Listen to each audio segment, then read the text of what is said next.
The right to an education is universal and necessary. It is the most important as an education enables you to exercise the other 29 human rights. It develops countries and helps the world grow together, yet millions of children and adults do not have an available way of learning.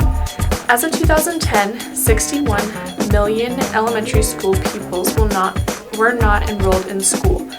Of those, 47% were never expected to enter school.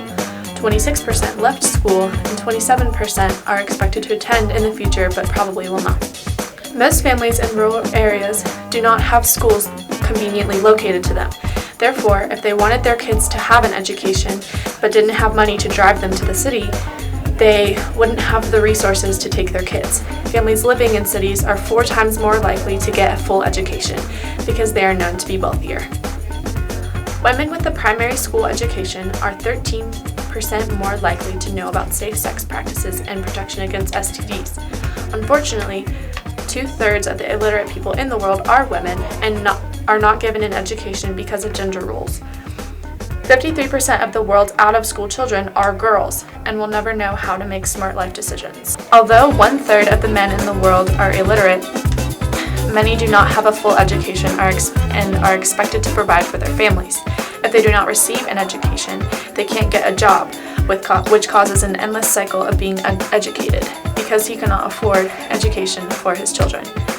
In the picture, as a man grows up, he wants a job, but he obviously can't get one because he doesn't have an education.